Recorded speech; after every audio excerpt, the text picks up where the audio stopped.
Hello, we are all live now. Hello.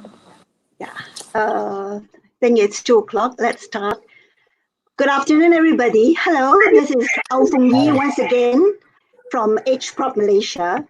Welcome to the third segment of HProp Malaysia's virtual fireside chat. Today is day 38 of the MCO, which has been extended to May the 12th. For me, it has not been that long ago when malls used to be a part of my life. Actually, I think, I'm not alone in this, but MCO has changed that. What will it be like post-MCO for malls? Will they be empty? Will they be dead? Or perhaps it will be business as usual. We don't know. We can debate and we can argue, but today let's hear it from the experts, the industry leaders. Before that, allow me to do a quick introduction of our three guests, although all of them need very little introduction. First off, we have Sri Teo Chiang Kok. Sri, can you wave? Sri, that's Sri, yes. Sri is the president of the Malaysia Shopping Malls Association, otherwise known as PPK Malaysia. In fact, he has been an advisor for the association way back in the year 2002, a long time ago. He took on the presidency in 2018 and is the current president. Sri is a very distinguished developer who has been active for only 48 years, Sri. Yes. Yes. He is a director of Bandar Utama City Corporation, developer of, we all know, the very successful and award-winning Bandar Utama Township. Not only that, Sri is also very hands-on in the management of One Utama Shopping Center. Next up, we have Valerie Ong Pui Shan. Hi, Valerie. Say hi. Hi, everyone. Yeah. Valerie is the group CEO of the KIP group of companies. The KIP group of companies, we know, develop residential, commercial real estate, and also shopping malls. Not only that, it is also into the management of retail and hotel properties. Do not let Valerie's look fool you. She has successfully completed projects with a total GDV, gross development value of 420 million ringgit. Not only that, now under construction are projects with another 1.5 billion ringgit in GDV. That is Valerie. Last but not least, we have Mr. H.C. Chan. Hello, Mr. Chan. Hi. Yeah, that's Chan. Chan is the CEO of Sunway Malls and Theme Parks, an industry veteran of over 37 years. Chan has seen the rise of the Malaysia shopping malls industry, which he described as having gone from zero to hero. Currently, there are 7 retail developments under the belt of Sunway Malls. And of course, Sunway Mall is clearly one of Malaysia's largest mall owner and operator. And Chan is also advisor of PPK after serving a 2-term presidency. No one on earth was prepared for COVID-19, not the way the virus ambushed people all over the world, causing unthinkable physical, emotional, mental, and economic grief. Retail, as we all know it, is just one of the many industries that has taken a big hit. So what can we expect of malls and retail post-MCO? Maybe we start with Chan. Chan, you have been known to say that, in shopping mall industry has gone from zero to hero. So are we looking at a zero, hero, and back to zero scenario? Maybe you can comment on that. Thank you, Kogi, for the invitation. I think Malaysia have come a long way. I remember 40 years ago, we were zero, just 1 or 2 shopping malls. But today, we are having 500-600 malls. And certainly, we've been recognized by CNN, economists that I think we have been consistently ranked among the top few in the world. So there are not many fields that Malaysia are globally ranked. And certainly we are globally ranked in the shopping mall sector. Yeah, yeah. So, that is zero. What about now? Is there any danger of us going back to zero? I think you're just taking a pause. Taking a pause. I mean, I think now for this, I think entering into the sixth week of the lockdown, I think we are just taking a pause. I think though it's a lockdown, I think we are just as busy digitally and physically. As far as Sunday malls are concerned, I mean, physically, I mean, as you know, I mean, the essentials are still trading, the supermarkets, the pharmacies, and some of the convenience stores. And we've been very busy with because all the seven malls we have, we are also helping out the community. We have fed thousands and thousands of these students, no, the poor and needy in our community, which I think is very important. So as far as digitally, I think we have been actively engaging our stakeholders, our customers, and our retailers. So I think Yeah. we've been very active in Facebook, in Yeah. Instagram, Okay. in apps, and so on. Yeah. So I think, Yeah. sorry? Sorry, you want to say something? Yeah. As I say, we have been very busy virtually and digitally. Because in the Facebooks, we have over 1 billion followers. So I think at this point of time, I think though we are physically in lockdown, but we are still highly engaged with our customers, Right. with Okay. the 1 billion followers. Okay. Good to hear that, Sunway has been very active in that area. But I suppose the fact remains that business has slumped, except for the supermarkets and the select few kind of stores such as pharmacy that have been allowed to open. I think it's generally very, very quiet in the mall. What about Tan Sri? How's the situation at One Utama? Well, I agree with HC that we are in a forced pause. But all shopping malls have never closed except because we have to open for the essential services. So it has not been closed, but it does look sad because a lot of shops are not allowed to open. But whether the mall will go to zero, I don't think so, because I think shopping is still a very good activity which Malaysian loves. Tourism, shopping is a very integral part of tourism, and when tourism returns, shopping will be there. And immediately after the MCO, I'm hoping that there'll be a fast revival because of pent-up demand. And now in China, they're talking about revenge shopping. We hope it does happen here. But of course, we will have to keep on modifying our offerings because expectation changes. This MCO has taught a lot of people how to do internet shopping, so we have to find ways to complement internet shopping and all those things. We have to be agile, adapt as soon as possible, all the time. Yeah. Valerie, on your end, because maybe just share with us, a little bit about the profile of your target market for your malls and where these malls are. Okay. First of all, thank you, Fungi, for having me as a panel speaker together with two very experienced, highly respected retail masters. I will call them Tan Sri and Mr. Chan. I think we can all agree that the entire industry will have a fair share of headwinds due to the virus. Now, for Keep Mall, we are community-centric neighborhood malls, catering to our, our local communities with daily necessities.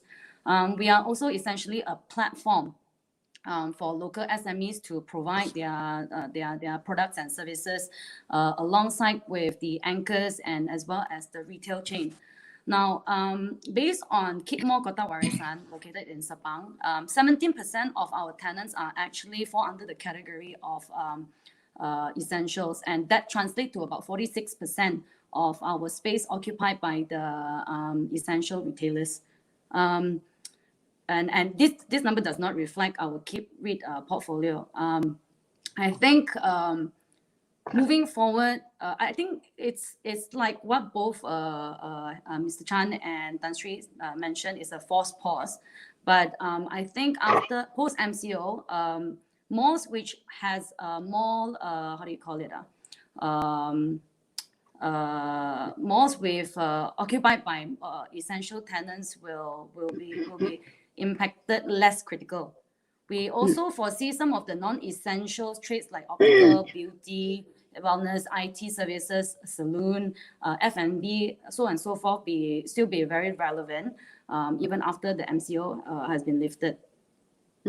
Yeah. So basically, I believe the malls that are providing daily necessities will gradually rebound, and the recovery will be relatively quicker as compared to the impact on the luxury malls. Yeah, very interesting. Before we talk a little bit about, the rebound, when that would be and what it entails, maybe let's just run through the reopening of malls, right? We don't know exactly when that is. It really depends on MCO, whether or not come May the 12th, there will yet be a fourth extension to MCO. But the day surely will come, right, when MCO will be lifted completely. So that being the case, malls, exactly what are they doing right now? Are they planning for a grand reopening, like what Tan Sri said, for to cater for the revenge shopping, the pent up shopping, right? Or is it a gradual kind of reopening? And indeed, what would be the checklist of malls? Maybe Tan Sri, you want to start the ball rolling on this?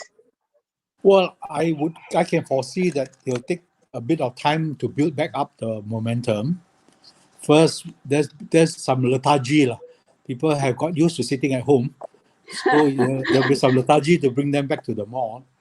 Okay. And I think the mall would have to plan a lot of promotions and all attractions to bring people back to the mall. But I'm confident that people will get back to the mall, because after all, we are social animals. We cannot keep on eating meals by ourselves, and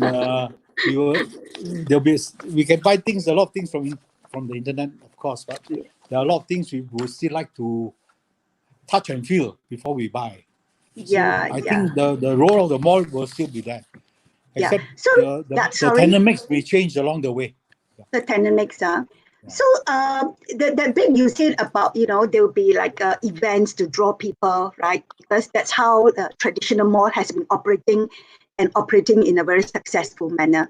But now, with life post MCO and, in a COVID-19 world, a lot of people are talking about social distancing, hygiene and stuff like that.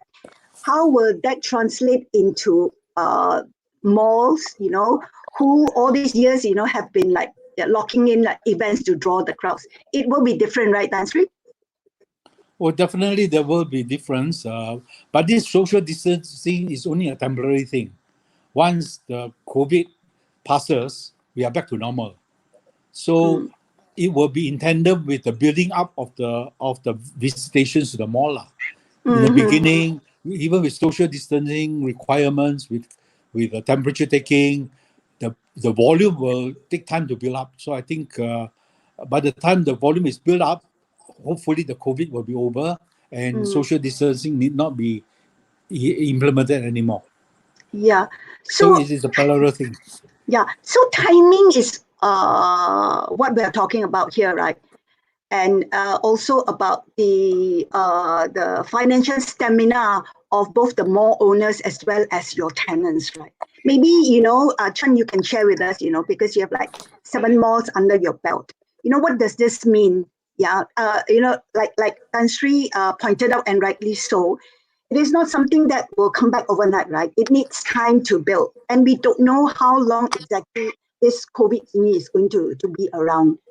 Because even WHO has said that, there was a report in mid-April that said that they're not quite sure, whether there's reinfection and the rate of reinfection. And of course, now nobody knows when the vaccine will be made available. So there's a lot of question marks out there. And that will definitely have an impact on timing, right? So Chan, maybe share with us, because 7 malls, you have a lot of tenants, to work with, right?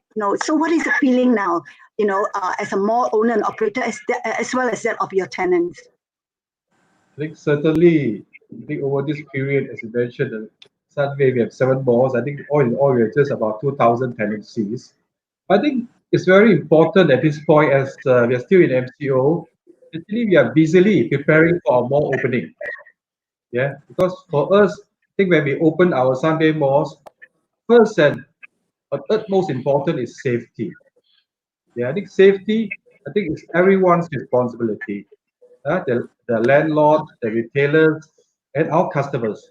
So I think it's of prime importance that that our place, the malls, are to be made as safe as possible. I think malls basically are safe and secure and sanitized. Say like in some way malls, what we're going to do is we're going to place thermal scanners and at all the entrances, and then we are also backed up by our 1,000 digitalized CCTVs, who will monitor very closely social distancing, which I think is very important. So I think social distancing, I think over the coming weeks, I think soon it will develop into an art or science, that how do we stay safe for every one of us. I think besides social distancing, the sanitization, because for us, we are going to work with the tenants. I think it will have probably a couple of thousand sanitization points all over the mall, including the premises of the tenant. So if you very well sanitized, I think as good as any hospital. So actually we are preparing for opening, and I think a very important part, I think we look at it in a more holistic way, because in a mall, like in Sunway Pyramid, we have 5,000 people working. So across our 7 malls, we estimate there are about 12,000 work population. So we are using this MCO period to prepare and to train our staff on these safety guidelines, hygiene standards, sanitization. So when the mall open after the MCO, I think we'll be more prepared and ready and to be safe for customers to visit us. Yeah. So this would be among your checklists that are being ticked off right now, right? In a run-up to the reopening of your malls. That's what we're seeing, right, Chan? Yeah. Yeah. Okay. I think at the same time, I mean, that a lot of people are purchasing online, and we foresee this will increase. Yeah. I think post MCO, we are also preparing a lot of drive-through and pickup stations around the perimeter of the mall. Even for some of them, they can drive into our mall, and there will be pickup stations. So it will be more contactless and seamless because people want to feel safe. So all these facilities are now being arranged. Yeah. Okay. This would be echoing what Tan Sri said about more operators having to be more agile, right, and adaptive, right, Tan Sri? To what the market is expecting of a mall, right? Yeah. Right. But of course, there's a cost to all that. But let's talk about the cost later. Let's move on to Valerie. Maybe share with us, how are your malls, preparing for reopening? I think I share the sentiment with Mr. Chan as well. We have been doing regular sanitization. We have been training our staff how to basically have all this hygiene in place. And actually, in fact, I would also like to thank the MOH, the Ministry of Health, and the local authorities as well for sanitizing our mall. They have been doing quite regularly. And we are also in the midst of exploring the online-offline dual strategy. I think that is very important. Having this, also known as O2O, having this O2O strategy, I think it allows the shoppers have options to either shop online or to physically shop at our mall. And of course, even for our malls, we have adopted the strategy where people can basically WhatsApp the shopping list, and we will have that all sorted out, and then they can basically just come and order and pick up, or it can be curbside pickup, so on and so forth, that the rest of the malls are doing as well. I think it is important to start looking at this online strategy. But at the same time, this will only be successful if our tenants play a big part and actively and proactively updating the inventories as well as the stocks. Otherwise, they are actually online platforms for some of the shopping malls, but unfortunately, everything is sold out, that kind of thing. So the experience may not be as seamless.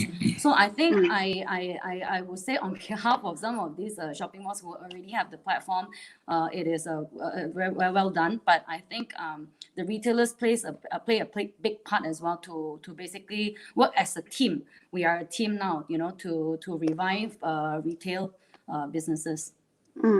Interesting.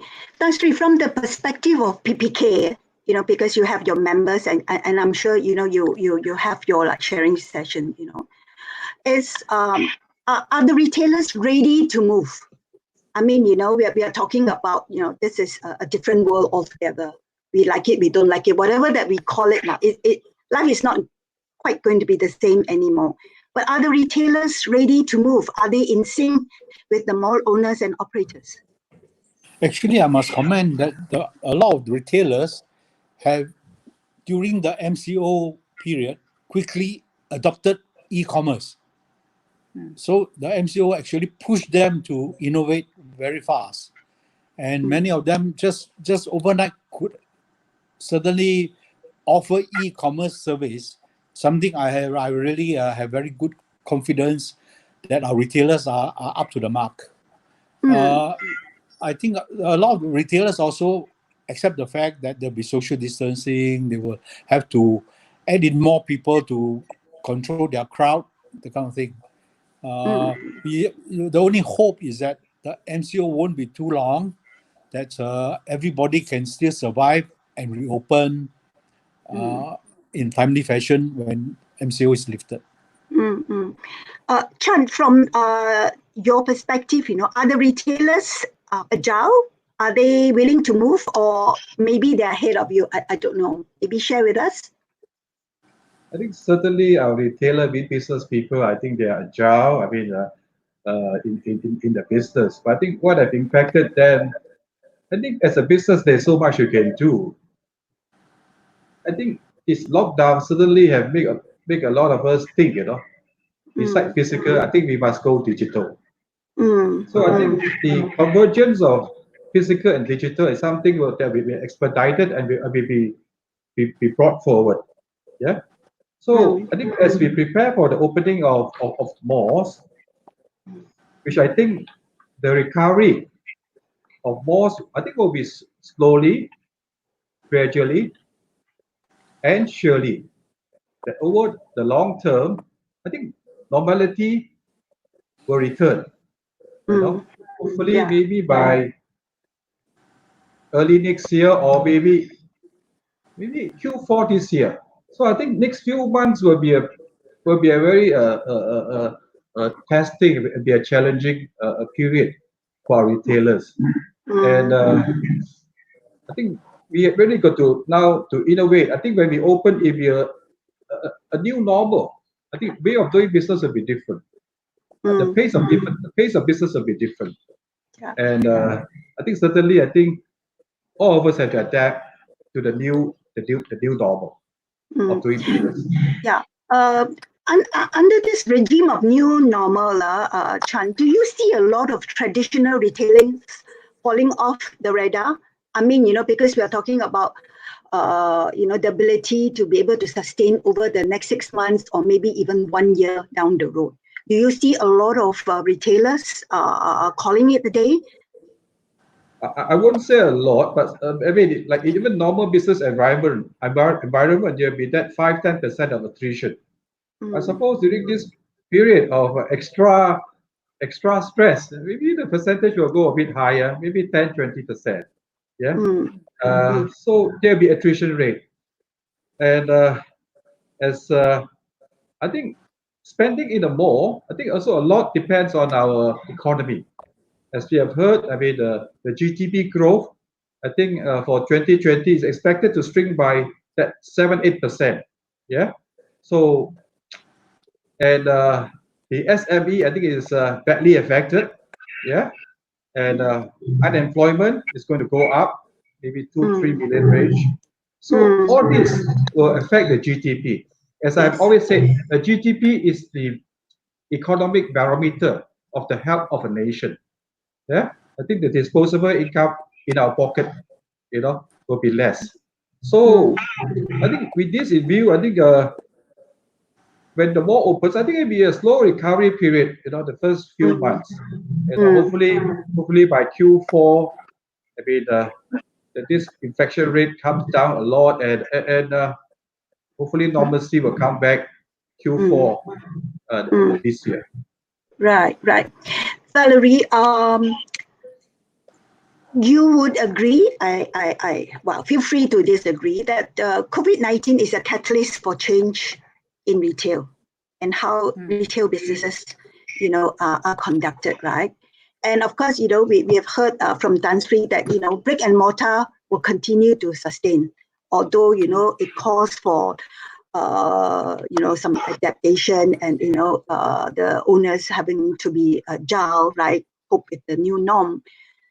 From the perspective of a younger, industry player, in the sense that, you are in touch with the trends outside Malaysia, this would have been before MCO, but, even that, how would that impact on the landscape of Malaysian retail post MCO? I think, again, in the last decade, everyone has been shifting their retail strategy very differently to lifestyle. They have been focusing a lot of their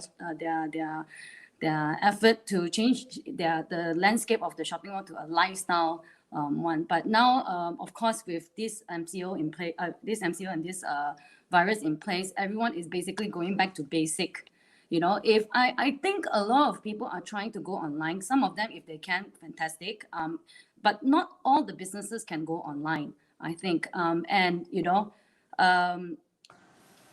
I think it's very important now for all the shopping malls operators as well as the retailer to come up with a very strategic plan when it comes to promotions, when it comes to the products and services and the prices of their products. Because again, yes, the disposable income will definitely drop and people will be more stringent in their buying. So they are really looking for bargains and definitely saving their pockets for the daily necessities. So again, I think retailers have to look at how to provide more necessities, products and services for the next 6 months, easily for the next 6 months until we had the vaccine is available to the public. In any case, I think for the next 6 to 12 months, I think we have to look towards that direction. And especially for Keep More, I think also because we are providing more daily necessities to our community, we are kind of, in a better position in that sense. Yeah, I think the reality is, over the years and more so in recent years, I think a lot of urban malls and suburban malls that are actually very close to the city center, they have been reaching out to brands, so that branded goods, branded F&B experience is actually one of the USP of the mall, right? That's how they differentiate one from the other. But now post MCO, things could be a little bit different. Tan Sri, do you see that happening, or are people going back to basics? Well, I think the whole mall industry has always been evolving. It does not need not take this MCO to make us evolve. For the last 20 years, every few years, you see a change in presentation, a change in the formats, everything. So it's a matter of adaptation along the way, and I think these changes will keep on going, just to meet the different expectations and experiences expected of shoppers. So we tailor our tenant mix, our retailers, our tenants will have to tailor-make their offerings to meet the expectations of the shoppers. And it is a continuing thing. And this industry is always changing. Yeah, it does not So- need to take a COVID to make a change. The changes, Yeah. Yep. Tan Sri, more so now, I think tenants will be like reaching out for help. Let's talk about, joining hands with the mall owner in terms of promotion and marketing. Let's not talk too much about rental. I mean, that one is a subject for another day. Let's talk about, working together, hand in hand, moving forward to make things work. How do you see mall owners, operators, contributing, towards this end? Well, all promotion activities have to be participated by our tenants. So it is a given. But I think going forward, to make sure we can build back the momentum, a lot of mall owners will have to forego some of the revenue they get from the promotion, like rentals and all those things, and to help the tenant come in and participate in the low cost entry method to make sure that the promotion is there, attractive, and helps the tenant to do better. Chan, is that the case with Sunway Malls? Yeah, I think certainly. I think before even the outbreak of these pandemic challenges, we face these two key challenges of the e-commerce, I think which you have spoken, and there are too many malls around. I think fortunately for us in Sunway Malls, we have started our digital transformation actually 2-3 years ago, and we are very confident that we have with our online CRM, with our digitalized POS, and with our car count and traffic count. I think all these are putting us the Sunway Malls in a more ready state. I think to adapt. I think going forward, I think we will develop our integrated payment system. Yeah, I think using technology, AI, IoT, and 5G. And I think only today, I think the Sunway Group announced that they're going into fintech. I think that would be very useful for us to have this latest digital technology. I think possibly maybe a digital bank license. I think to trade in the new normal, the e-commerce, I think will be done a lot in the digital world. So at least I think we are glad that we initiated that, and also that I think it will enable Sunway Mall to do business more effectively and efficiently. I think together with our retailers, I think together we got to grow together. So this will provide a more seamless experiences. I think it's also recently, I think last year we also introduced our number plate registration where a customer can drive in and out.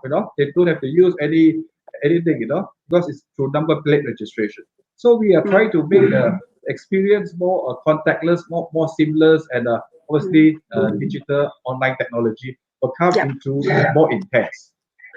Yep.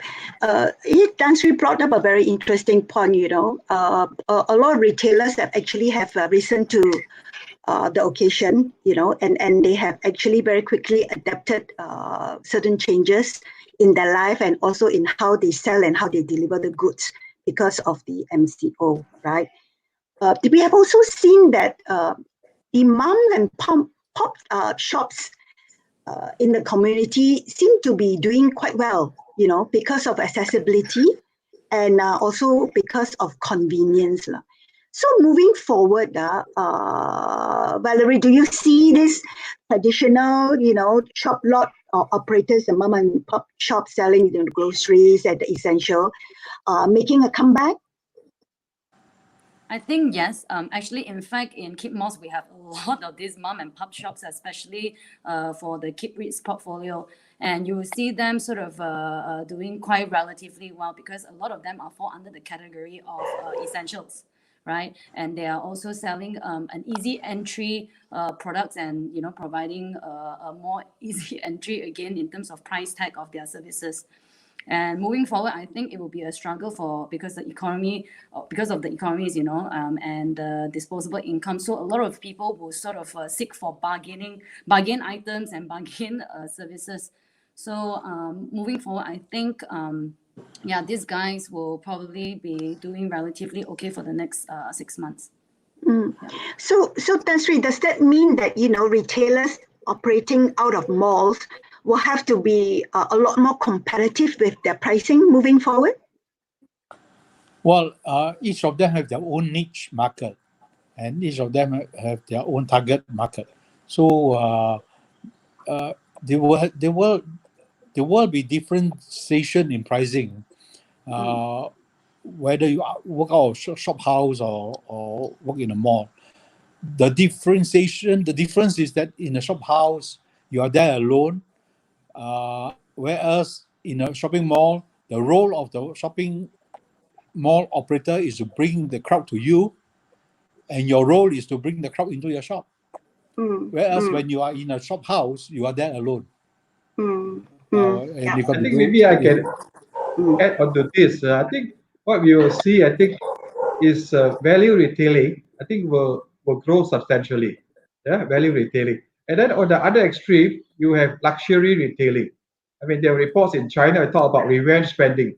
I think those people who are the super rich, after lock-in for 4 weeks, 6 weeks, they want to buy their 10,000, 20,000 back, So I think that will be a balancing from value retailing, I think, which represents, I think, the large segment of the population.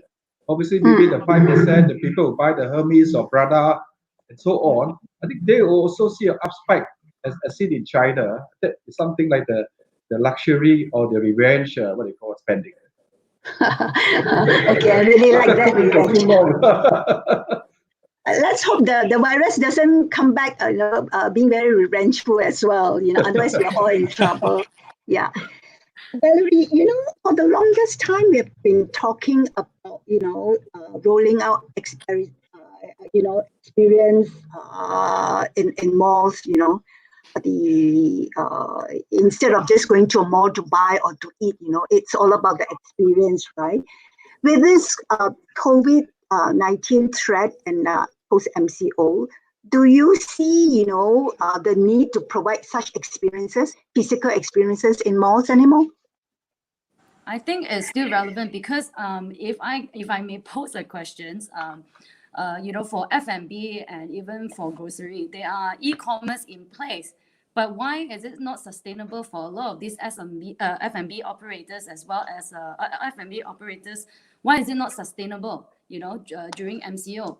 And a lot of shoppers actually can buy their grocery online. But why are they still, opting out to go to the physical stores? Because I think, is it because the shopping malls are offering certain environment or atmosphere or certain things that just you can't get it from home, So I think it's experience at the end of the lifestyle experience, and the component is still very important for the shopping malls. And I believe so because shopping mall is still the heart and soul of our communities, the foundation of the retail, as well as a social sanctuary for everybody of all ages.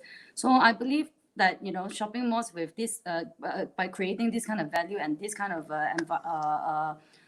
experiences, the shoppers will eventually and gradually come back to the shopping malls. Do you see a reversal, for instance, in the role of digital versus brick and mortar? In the sense that, is there a possibility that the stores will actually be a place where retailers do acquisition, and the selling and the transaction will be done online? Because right now, it could be quite different. Yeah, because you go online and look at things, and then you go to the store to transact, to buy. Yeah. Do you see a possibility of a reversal?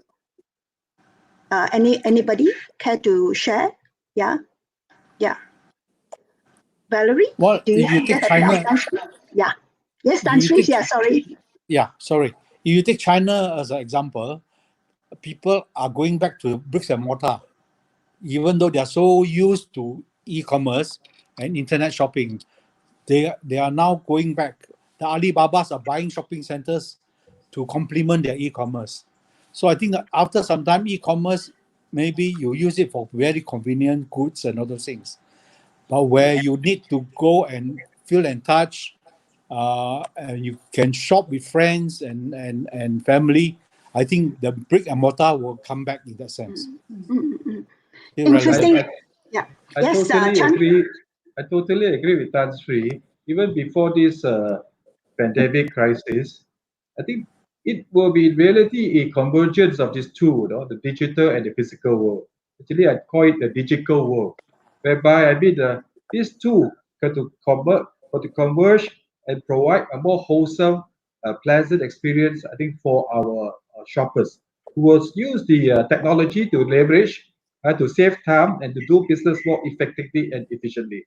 So I think this is something that is already happening even before this pandemic outbreak. So I think with this one, I think it just expedite the process that the merging had to come faster, faster. So I think this trend, I think will continue, but maybe faster. So does that mean that, the profile of tenants in malls will change over time, to be in sync with just, something that we've just discussed? Yeah, because there's some things that, you need to, or you would choose to go to a mall, whereas there's some things that you don't need to, you can buy online because you don't need to feel it, you don't need to touch it. So do you see a change of retailing activities in malls? As I've said in many conferences and seminars, I think things and items that can be commoditized will be commoditized, and they will do very well online. Yeah, like music, like travels, like certain things that it can be done efficiently and effectively. But things like experiences, you go for a coffee or meal for a show, experiences, I think will not be so easy that. So I think what you call the technology will facilitate towards that way. I think malls, always classified mall, is a place where human civilization congregates. Yeah, I think people will like to gather in malls. I think human being is just a function of what they call that a creature of interaction, Butterfly. socialization. I think all this will come back again. I think it's just human. But today, obviously, in this you're talking about the less of socialization, less of interaction. That's why you talk about the other extreme of social distancing.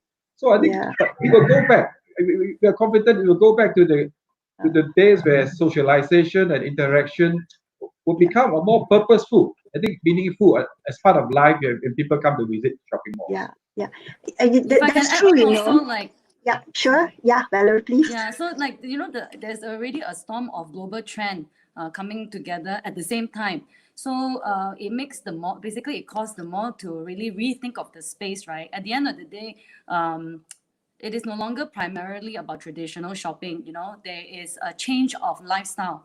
There is a change of demographics. There's a change of, because of urbanization. So this means that a lot of people are living in a smaller space, and there is a great need of public spaces to socialize and to congregate as well. So I think, the malls will be here and will be here for a long time.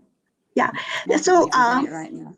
Yeah. So are we saying that, malls will have, to go through a process of repurposing, the use of space in mall, is there a need for that to happen? A repurpose of malls? A mall is always a place is a change of use. Like 2-3 decades ago, F&B were maybe very low, less than 10%. I think today the F&B is hitting 30%, 40%. Yeah, that's why for us, I think a few years ago we call ourselves Sunway shopping malls. But 3 years ago we decided to drop the word shopping, because what is happening now is that the non-shopping constituent, the components, is already exceeded 50%. So that's why we call it Sunway malls. So I think shopping will become less, so experiential will become more. F&B, services, entertainment, leisure, and so on. Right. So with COVID-19, does it mean that, the whole process of repurposing mall has to be expedited? Is there any need, to push the button, reset everything? No, I think over time, the malls have been evolving. They're changing their mix along the way. There's no abrupt say I have to close shop and refurbish or repurpose the shopping center. It is an evolution, step by step change as we go along with changing needs and changing expectations. So there is no necessity to really reset in that sense, where you have to really completely revamp and do things. That's not necessarily. It's a continuing process. Yeah. Even before the onslaught, of COVID-19, I think there's no denial that the Malaysian shopping mall space has been growing quite a bit, right? Just to quote some numbers from NAPIC, as at the third quarter last year, Malaysia has a total of 1,035 shopping complexes, offering just under 180 million square feet of lettable retail space. On top of that, we have another 39 shopping complexes under construction, and upon completion, these will add another 16 million square feet of retail space to the market. On another front, approvals have been given for yet another 27 shopping complexes, and the construction of these malls have not started. But upon completion, if they do start and if they do complete, they will add another 11 million square feet of retail space to the market. And again, to quote NAPIC, the average occupancy of shopping complexes as it now stands is about 79%. So that really means that, some malls are doing well, definitely. Some malls are doing really badly, and then, with the expected coming in of a new space, what will that mean for the sector? Maybe, Sri, you want to share your thoughts? That's Sri. If you go by statistics, the number of square feet per population, we are still not overbuilt. A lot of overbuilt areas are only in specific areas where there's a burst in development of shopping center in certain locations. But if you go by statistics, we are still okay per capita. I think there was a rush to build shopping center because the REITs were looking for shopping centers. And then, unfortunately, by the time we complete, the economy has turned against you, and the REITs are not interested or less interested. So it will take time for the population to digest the additional space. And I think from now on, people would be more will do more research before they sink money into new malls. That's how I will look at it. But it take time to digest, and statistically we are still okay. Apart from certain locations. I just add on to it. I think Malaysia is a free market enterprise, so I think there's a good part of it where I think there's no regulation of malls. I think what has happened is that over the decades, I think the mall industry now is going into its fourth or fifth decade now. As I said, from zero to today, I think over 600 malls. I think not 1,000. I think maybe the classification of malls sometimes could be a bit misleading. But I think according to PPK classification, I think it's something in excess of 600. I think now in this pandemic, I think it's really it's shaken the world, not only Malaysia. I think a lot of developers will now pause and through the natural market forces, I think there'll be correction. Yeah. So I think it'll be a lesson, maybe for some developers, a very expensive lesson, because malls are very, very capital intensive. So I think with this earth-shaking event, I think it really make the industry think and rethink and think very carefully before new malls will be planned or built into the future. I think whatever happened. So I think it's more of now that whatever mall that we have is more of to make the best out of it. Maybe change of views. Some will become a certain market niche that they're going to find. So I think water will find its equilibrium. Yeah, so again, it's a matter of when, right? Yeah, and who has the financial stamina to sit through this period, right? Yeah. Correct me if I'm wrong. Overseas now, there seems to be a trend, to downsize malls. In fact, this is one of the questions that are actually coming in as well. In the sense that, people are not like going for big malls. I suppose it's, Sri, I'm sure, you can see where I'm coming from. It's just like building condos lah. Those days, right? You build one project of a very big built up 3,000-4,000 square feet, 5,000 square feet, everybody jump in, and then after that, that's too much, and then people come out and then they build 400 square feet size kind of apartments, right? So no different from malls. I think big was really sexy at one time.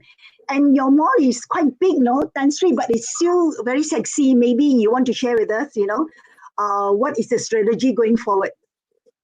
No, I think a lot of new malls will be a component of a mixed development, and the trend is towards live, work, and play in the same place, cut off commuting, take away all the outlying suburban living. So people are coming back to a city to live, and malls or shopping component in an integrated development, mixed-use development, is a necessary component.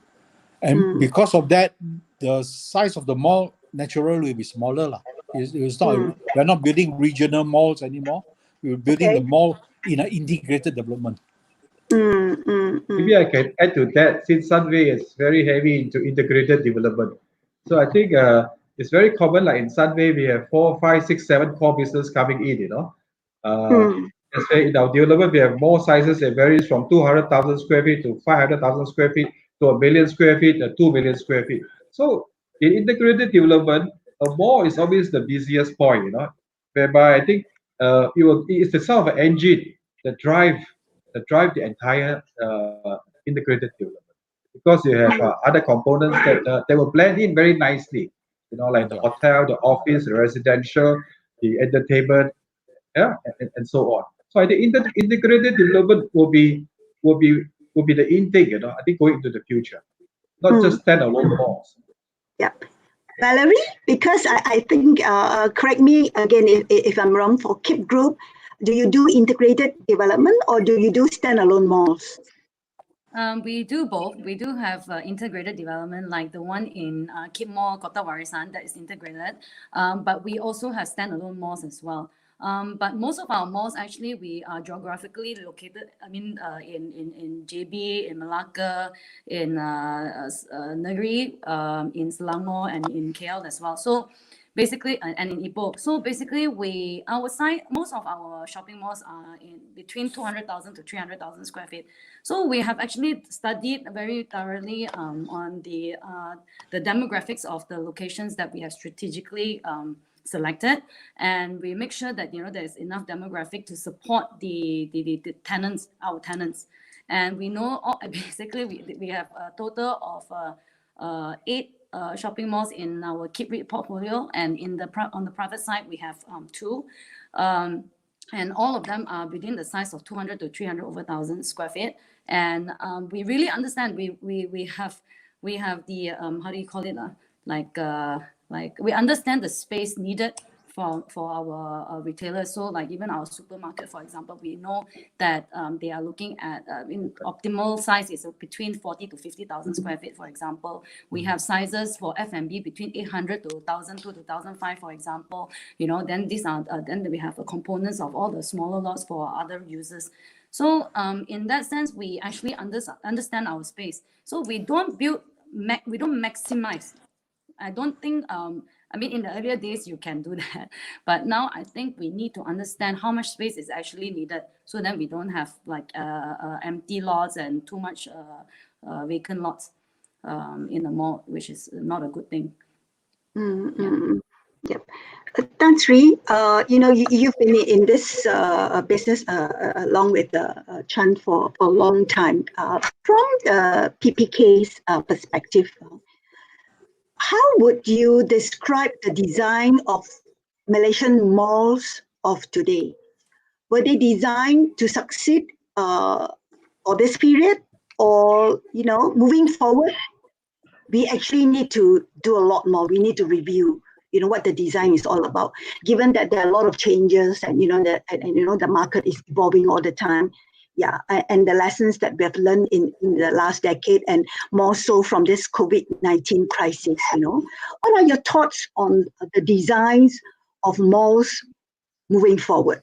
Will they be something like what we are seeing today, or will they be completely different maybe?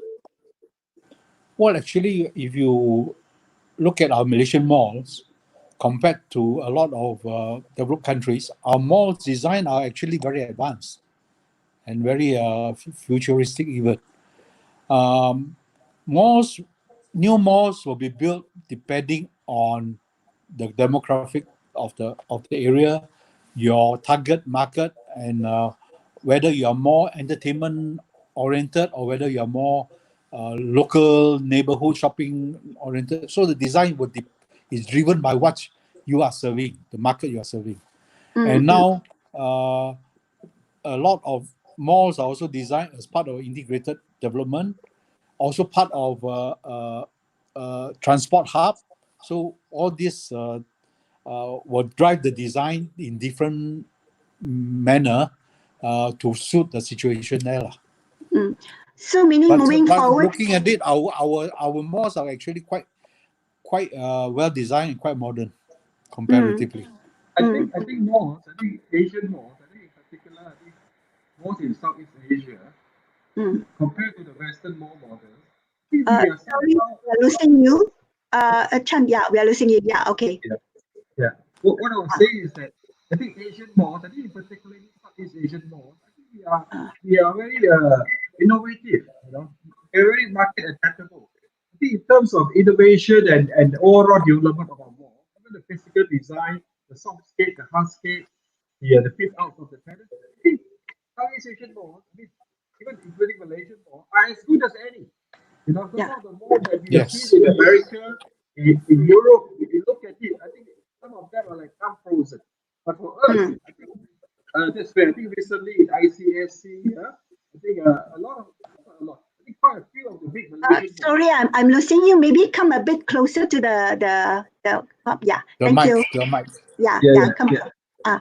What we are saying is a testimony to the success of Malaysian malls. I think quite a few of our big malls like Yokohama, Sunway, Pavilion, all the stuff. They have won the world accolades from ICS. So I think that is a testimony that Malaysian malls have very rich international, very competitive standards in design and layout and overall function. Valerie, what are your thoughts on the current design of malls, and moving forward, are they outdated? Do we need to relook and review? I think for most of our malls in Malaysia, they are actually very well thought. And I think a lot of them also has allowed space for reinvention and for renovation. But at this juncture, I'm looking at most of the shopping malls in the Kuala Lumpur, and especially in Malaysia. I mean, in the city center, a lot of them are already very well thought of. So it's a matter of beautifying in a later stage as and when it is needed. But in any case, I think they are already very well thought of shopping malls. But of course, some of the malls in the outskirts, maybe perhaps they can reinvent. It's time for them to look into that. In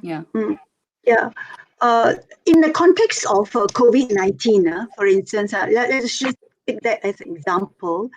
Do you see that, because of the MCO experience and this COVID crisis, would people perhaps be more palatable towards open air kind of spaces instead of, it being totally closed, because of security and sometimes it's a matter of perception, right?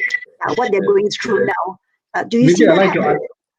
Maybe I'd like to answer that question because our latest mall in Johor Bahru was built on that concept. It's amazing. Cannot. No. Maybe just adjust your mic a little bit, Chan. Can you adjust it? It was okay earlier on. You switch off the mic and switch on again. It's okay. Can you hear me now? Yeah. Better. Yes. just you mentioned about big spacious mall because the latest addition to Sunday Mall, No. I think is the Sunday Cannot Mall. hear. Cannot. Yeah. Now I think it passed to Sri. Since you can't hear me. Okay. No, anyway, I think basically because of weather, the open mall will not work very well. It'll be just a row of shop houses otherwise. But now technology allows us to keep the environment in the mall cleaner than the environment outside. So the fear about enclosed mall in a pandemic situation or in a contagious situation actually should not be a worry, because the amount of technology we can use now, using UV using a lot of other technology, we can actually clean the air very, very well. We have carbon monoxide detectors, carbon dioxide detectors, noxious detectors, and we can filter the air very well. So actually, the indoor environment can be so clean. It can be clinically clean if you want to. Okay. But what about like smaller malls, right? Like yours, Valerie? I mean, do you stand to like you have difficulty in implementing things like that, because the scale is a lot more smaller, or there's no issue? Maybe just share with us. And in fact, actually, most of our malls are sort of semi-open air. For those properties under Keep Read, majority of them actually are sort of semi-open air. So for the fresh market section, actually, in fact, we have a lot of fresh air. But but because most of our malls, we have multiple entrances, right? And there's also a lot of air opening. I don't see that there will be an issue for our malls. For the and also because actually, in fact, air conditioning is so important for Malaysian shoppers. It's too hot, and everyone is actually going to the malls to enjoy the the air conditioning. So I think I don't think that there will be an issue for with regards to COVID. You want to try again? Yeah, maybe Yeah, I'll try again. I just was trying to share about the concept of those big spacious mall. Can you hear me now? Okay. Yeah. Yeah. I think the latest addition to Sunday Mall is a Sunday Big Box. Yeah. The concept is a hybrid retail park. Cannot hear. Chan, maybe you switch off. You leave the meeting and come back. Okay. I'll do so. Yeah. You continue. Yeah. No, then you can exit, then you can come back in again. Yeah. I exit and I come in again. Yeah. Oh, now you're okay. Now it's good. Now you're good. Okay. Let's continue. Yeah. Now you're good. Yes. Yeah. I was sharing okay. just now. The latest addition to Sunway Mall is our Sunway Big Box in Johor Bahru.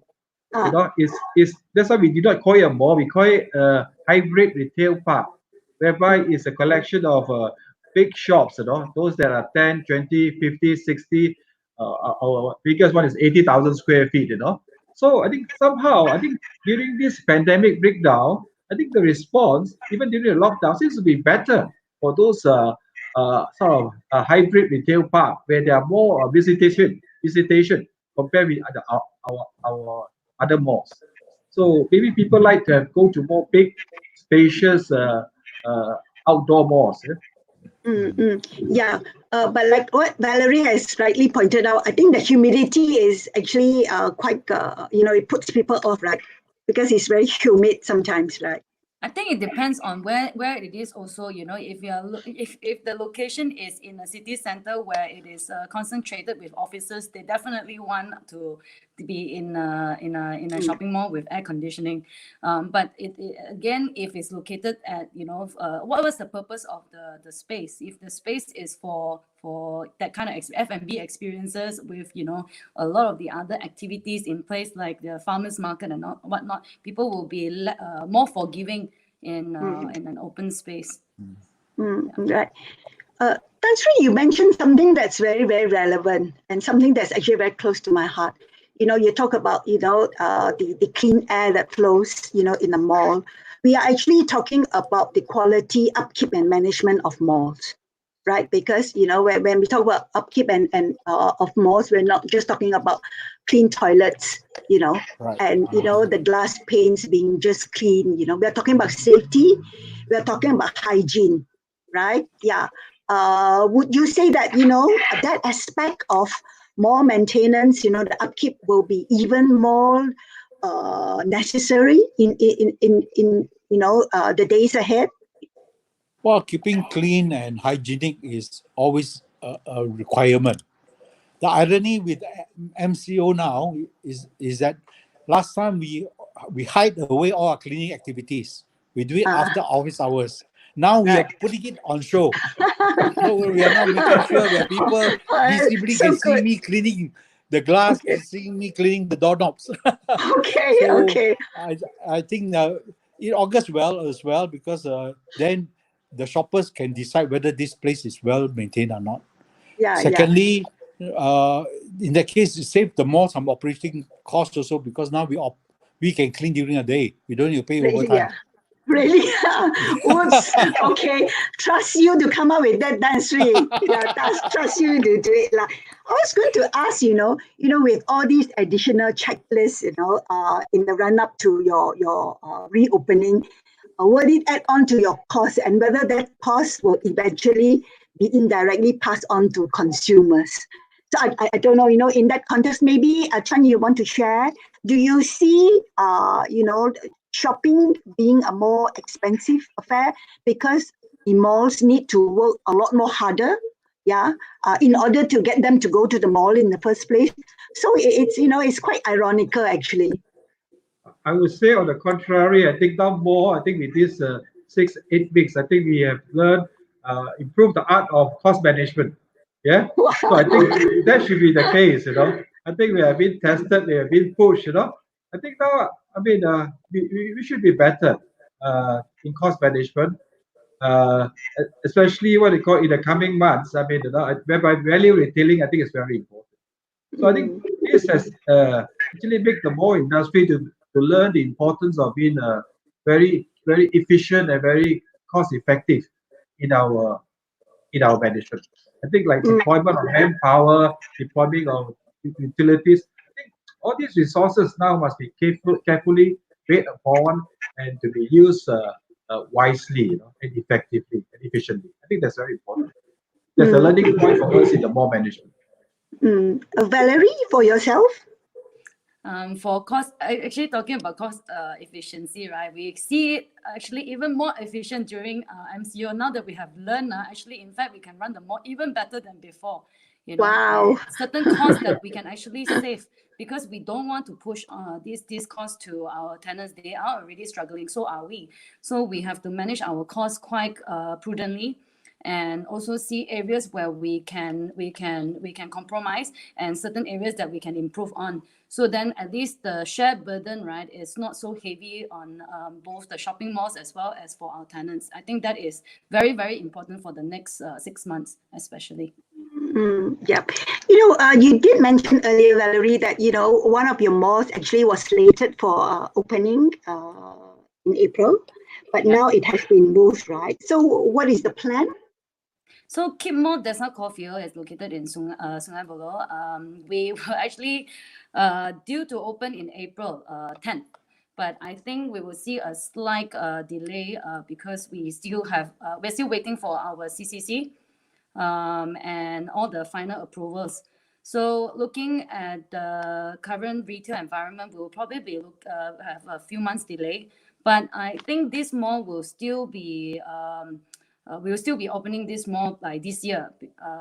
We are hoping to open by this year, because I think in Desa Caulfield there is no shopping malls within the proximity of about 20 to 25 km, and in fact KLK has developed quite a substantial number of residences, and a lot of in fact the retailers as well as the residents are very excited for our opening.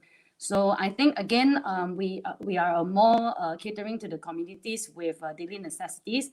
I think like for example, all the F&Bs and all the essential services and products will still do okay. So hopefully, if the lockdown will sort of gradually be opening up, and also you know, we have curbed the spread of the virus, we should be due to open somewhere around third to fourth quarter this year. Okay. Maybe can you just give me a minute to add on cost management? Sure. I think besides more operator cost management, I think it's very important now to look at our key stakeholder, that is our retailers. I think cost management is also very important to them. Actually, shortly, I think Sunway Malls will adopt the flexi operating hours for its retailers. I think when the MCO is over, when the mall is open, we are considering shorter operating hours, purely based on the fact that if you look at the cost structure of a retailer, the salary constitutes about 30 to 35% of the cost, whereas rental may average from 15 to 20%, right? So we will announce the detail shortly on how that it will provide substantial savings for the retailers. Yeah, I think essential services like supermarket and this convenience store and pharmacies will still remain open 10 a.m. to 10 p.m. But the other non-essential businesses will operate shorter hours. They have to operate at least minimum 8 hours. So I think the execution, I think we will announce very shortly, and we believe that by saving this is something you work out mathematically is equivalent to offering a tenants half a month of rental relief. Because if I can reduce it by a quarter, that is already 8%, you know. Yeah, because the rental structure is 15%, already is equivalent to give them a half a month of rent relief. So the idea is importantly is to protect and to preserve cash flow for the retailers, especially in the coming 6 months. So actually, that's very interesting. Basically, what we are talking about, what are the measures that are being adopted by mall operators, mall owners to help retailers, and in the process help themselves, right? Yeah, certainly. So besides, this reviewing the operating hours of retailers, Tan Sri, EPK members, are you also looking at other measures, somewhat similar to this, maybe? Well, not across the board. We always take the view that the individual mall knows best what is the best format for them. But for instance, Wat Utama, we started to encourage more people to come and take away food by giving cash back to them and all those things. So those are the other ways we assist our tenants lah. And I think this lockdown for a while is also good. It gave us a breathing space to take a step back and review all our SOPs and all our cost centers and how to make it more efficient. So there is a good benefit out of it as well. I always believe that in every adversity there are opportunities. So Yes. Off the top of my head,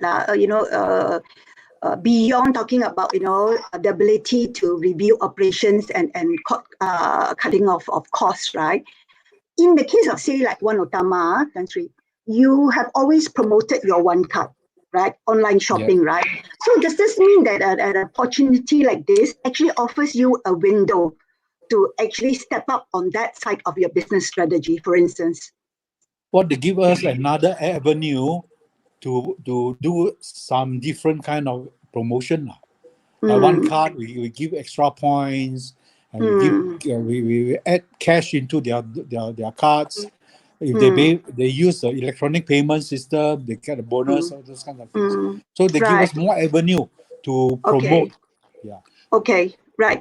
Valerie, say like for a setup like yours, a relatively smaller malls that are offering more essential goods than the other luxury brands and fashion and so on and so forth. Is there anything that you are doing for the retailers, with the retailers? So we have been doing Instagram Live. So basically, our creative team has been promoting those tenants which are open, their products, showing what's available for them to order and take away, or to basically order for deliveries. We are also working some sort of rental reliefs for the tenants which are prohibited to operate during this MCO. I think values with for our tenants, and to basically ride through this turbulence together. I think, but this rental reliefs is only for so basically the first 14 days. In fact, we have basically phase one. For the non-essentials, we gave 14 days free rebates, and there's absolutely zero income for us for the non-essential guys, and not even service charge. The second phase and the third phase, basically, we for Keep More Kota Warisan, we are only charging 20% for our non-essentials tenants. I think it is only fair that all of us share the burden. It's not time to make so much money or make money at all. I think it's very important to create value to sustain this long-term partnership. I'll call them our partners moving forwards. So these are some of the things that we have done, and we have also only for our members. We have this membership program where they are allowed to, they can call us or WhatsApp their shopping list, and we will basically facilitate their shopping list together with our retailers and get everything prepared so that they can just come and basically pick up and go. Yeah. So basically shorten their shopping time and also to convenient them. Yeah. So there are actually various things that are actually going on now, right? Yeah. This is not a business as usual kind of period, right, Tan Sri? Yeah. This is really business unusual. Yeah. We have to help each other to pull through. Yeah. So. Yeah. Sunway, Chan, are you doing that as well? Yeah, you did mention about the shorter hours and so on and so forth. I suppose that these are things that they will not be they will not remain static. They will continue to change, right? I mean, we don't know what's before us right now, right? Yeah. I think what also is emerging now is the concept of co-sharing of business risk. Yeah. So I think the way of doing business, I think in a mall is usually a base rent plus percentage of sales turnover. I think going into the future, it'll be more likely of towards the latter, whereby percentage of sales turnover. If the retailers do more, we get more. Retailers do less, we get less. So I think that will be the trend of how this co-sharing of business risk, I think, will emerge very strongly. And that's why I think importantly, I believe that the future of retailing will be in the digitalized point of sales. Whether the sales are done physically or digitally, I think we have to go in together as business partners. Yeah, Tan Sri, just to backtrack a little bit, one of the common observation or complaint, however you look at it, is that, malls these days seem to look very much like the other one down the road, because of this consignment, way of doing business, right? Meaning you walk into any mall, sometimes you forget which mall you're in because everything looks so alike, the goods look so alike. Given the fact that, there's such a lot of abundance of space coming up, and tourism is not going to be great, this year or, for some time, because I think international traveling is going to be minimized. So, how can, what is it that malls can do? Is there any way that, that can be reviewed, maybe? Well, I think I always have this grief that international brands always demand lower rent than our local brands. Oh. And this is the time for us to step up and help our local brands build their presence. So maybe this is a time where there are excess space, where there are vacancies. We should also reach out to get our local brands presence in our mall.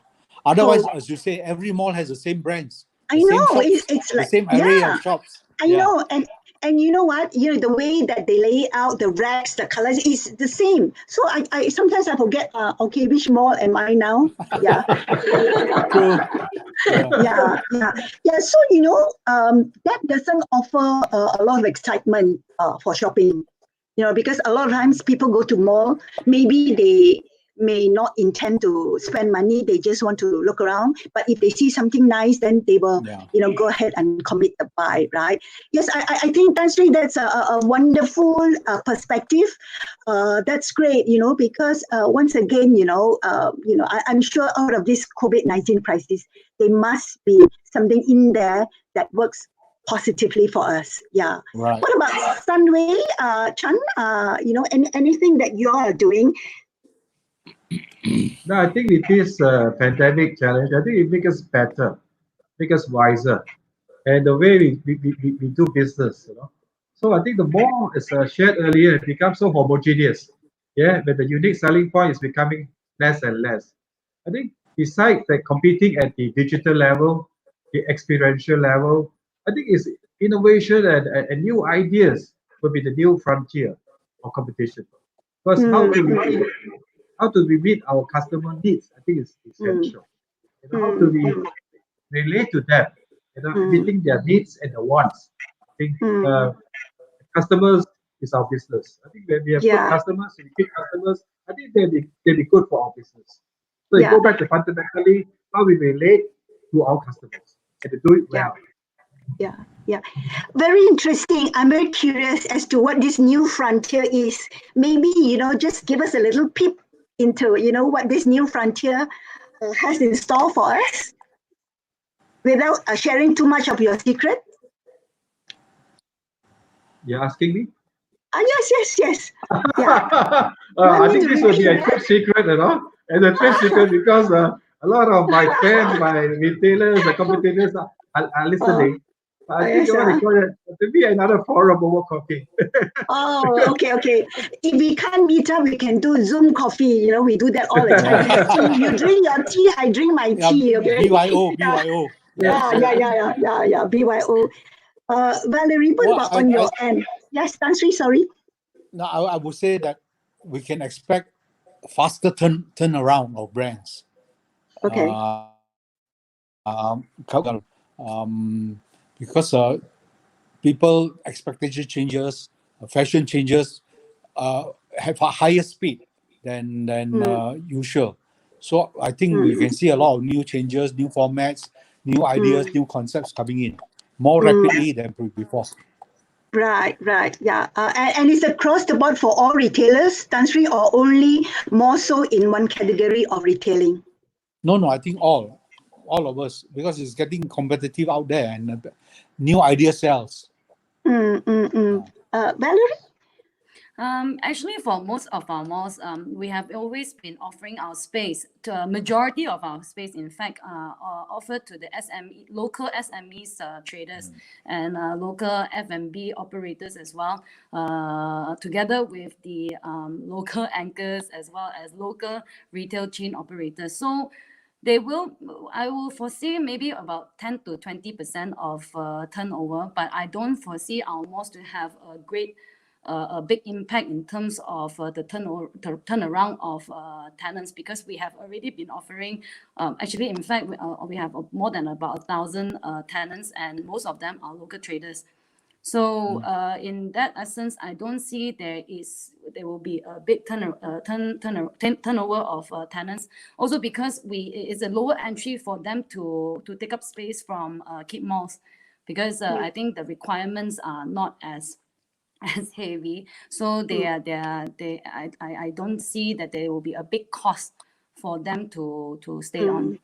This COVID-19 actually just flawed us, right? Like they just pulled the rug under our feet, right? I'm quite sure that, there's no one out there who can claim to say that they knew this is going to happen, they were prepared, right? So against that backdrop, looking back, if there's something that you could do before MCO, before COVID-19, what would it have been? Sri? It's something which you cannot plan for. So I don't think how can we be prepared for something we do not know. So we just have to plot along and manage it along the way.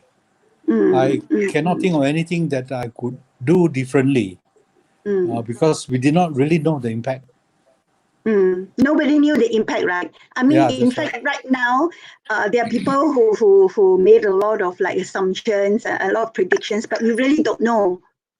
Yes, exactly. So we really don't know. What about you, Chan? Want to share with us your thoughts with the benefit of hindsight now? Would that have been something that you could have done, you wanted to do, or maybe you wouldn't have done? As shared by many, I mean, this is unprecedented. I think no one could imagine that this will happen, but it happened. So I think, looking back, I think it is important that we have to be prepared.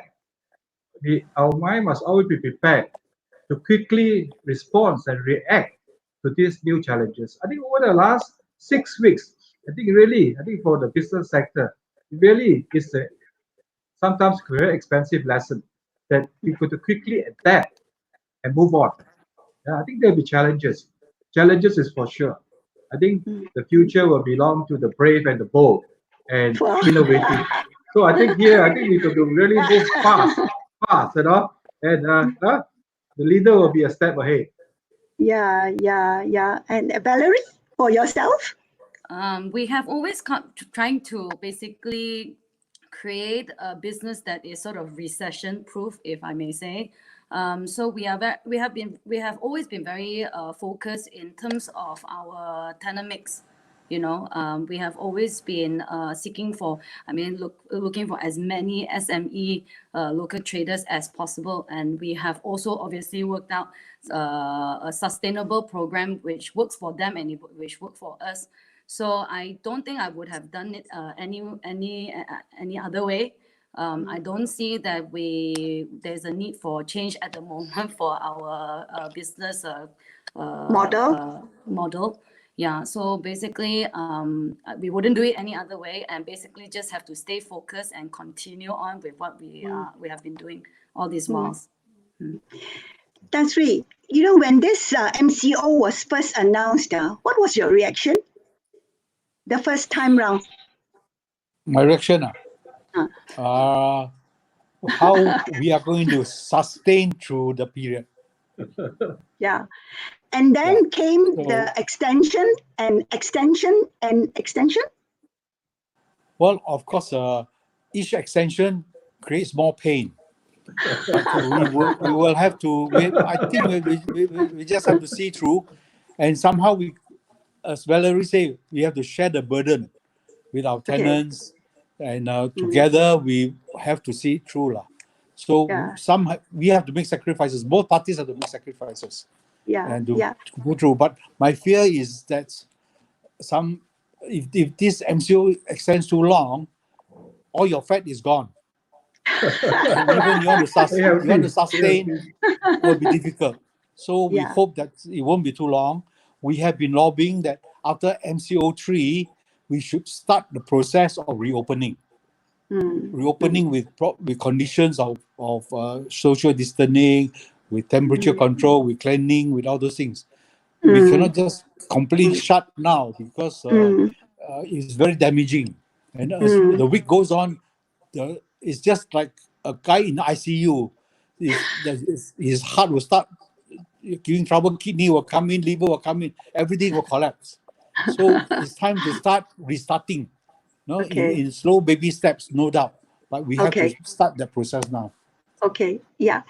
Chan, what about yourself? How did MCO hit you? I think we're now entering into the 6 weeks. We're going to experience the 8 weeks. Hopefully, it stop at that.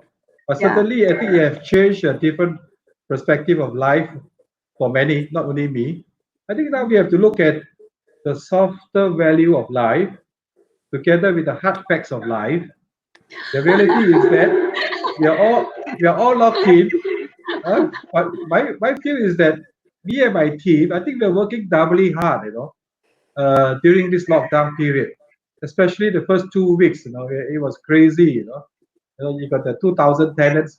How we got to communicate and relate to them. So that really put us into sixth gear or seventh gear. So I think Wow. it's a good lesson for all of us. Yeah. Good lesson for all of us to really to think fast and act fast too. Yeah, yeah. Valerie, for yourself, I mean, when you first heard about MCO, what was your reaction?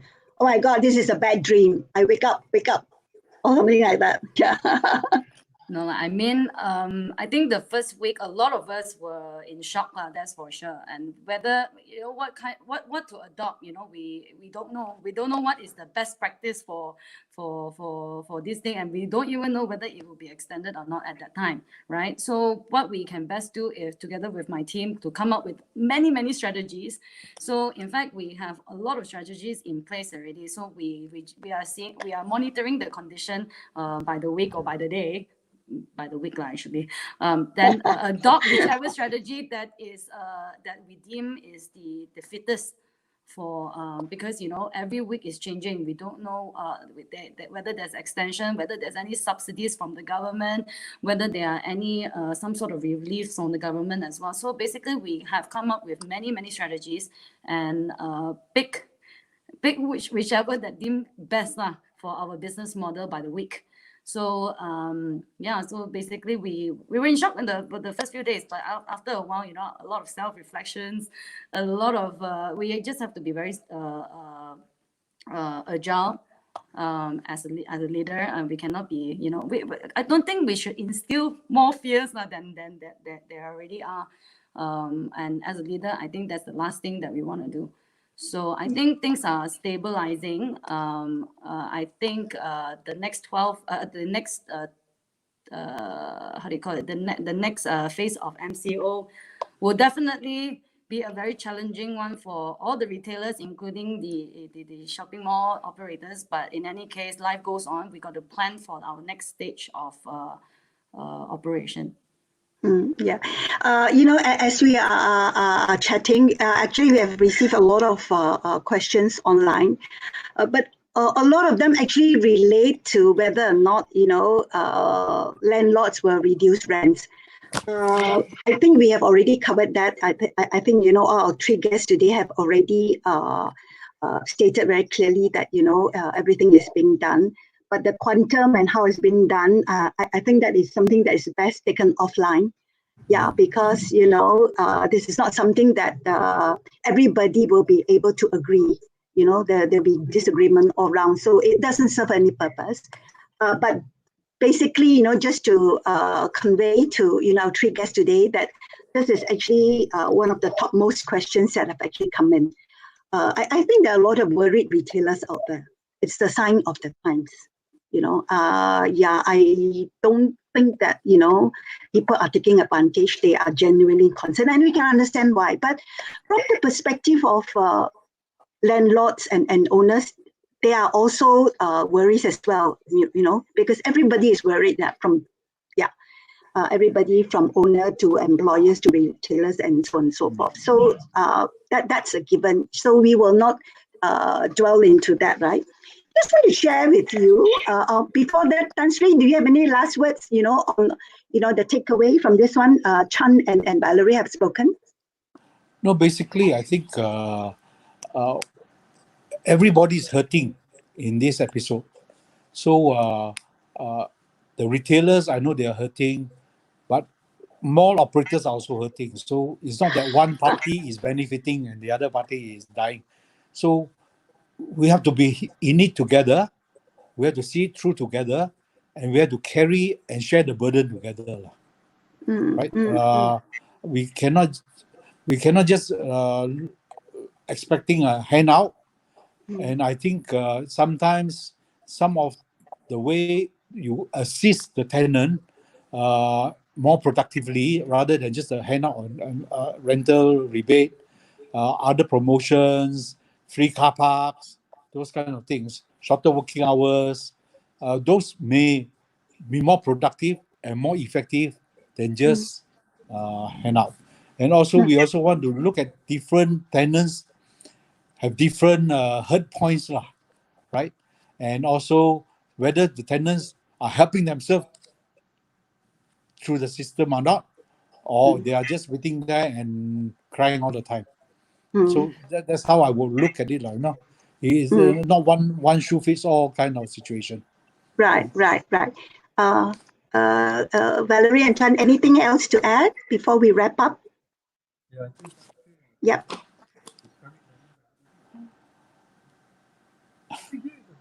Cannot hear. Cannot hear. Sorry. No, cannot. Cannot hear. Oh. Cannot hear. Sorry. Yeah. So okay. So sorry. We can't hear you. Can't hear. Okay. That's the trouble of technology. Yeah. Okay. Yes, Valerie. Anything else to add before we wrap up? I think this is a temporary episode. I think it's just a matter of time. Everything will rebound to where it was before, if not greater. As I mentioned earlier, it's a burden that should be shared by everybody. Every parties, basically, we are one team right now for the next 3 to 6 months. In any case, I wish everyone the best. Come up with as many strategies as possible and share with each other. Then at least, there's no one answer. At least, we can adopt as many best practice to ride through this turbulence. Yeah. You want to try again, Chan? Yes, can you hear me now? Now okay. Yes. Okay, maybe that's why it's purposely I have the last word. I think here we're talking about a balancing equation of lives and livelihood. No. No. Okay. Now okay. Yes. As I was saying, what they call that is a balancing equation of lives and livelihood. I think lives certainly had to be protected. Similarly, I think livelihood also must be protected too. So I think important here we're talking about sustainability. I think both life and livelihood must be approached from the sustainable angle. I think it's important. Then I think it'll be more long-term and more sustainable. Yeah? And to my friends, I think the thousands of retailer friends, I say, stay healthy, stay safe, take care, and God bless. Okay, before we go off, just want to share with you. 3 days ago, in fact, this is the third day, we've actually started a survey online on hprop.my, asking, our readers, our viewers, for their opinion, for their take on whether or not, malls will be very quiet upon the expiry of MCO. And today is just the third day, and what I have is preliminary results that I'm happy to share with you. And this is actually based on the close to 1,000 responses we had as up to this morning. And this is the third day. So it's actually quite good. People are very, very interested in malls and retail. One of the questions we asked was, obviously, will traditional shopping malls die? As up to this morning, again, good news, 81% of them say no. Yeah. And well, this one is, the question was, can you imagine life without shopping malls? 59% no, the rest say maybe. So, okay, guys, you're going to work a little bit harder on that, Yeah. And just to share with you again, one of the many questions that we asked is, can a mall coexist with online buying? 93% yes. So definitely, I think this is where the future lies. And of course, there are a lot more answers and a lot more analysis. This survey is on until May the 8th, and what we're going to do is, after that, we're going to collate the answers, and then we are going to publish it, online as well as in our pullout. For our viewers out there, if you have not participated in this survey, please go in and tell us, what and how you feel about malls. Whether malls need to change, malls are doing the right thing, not so right thing, and so on and so forth. Right? Yes. As always, thank you very much, our honorable guest, for this chat today. Yes. From now until tonight, snippets of this discussion will be posted online on our website, hprop.my. And the full report will appear in our pullout that will be published on the 8th of May edition. And in this week's pullout, you will also see the full report of the TED that we had last Friday. The one that we had with Tan Sri Aditya, Datuk Som, and Datuk Jeffrey. Yes. Okay, with that, ladies and gentlemen, thank you very much again for your time, and take care, and God bless. Thank you. Thank you.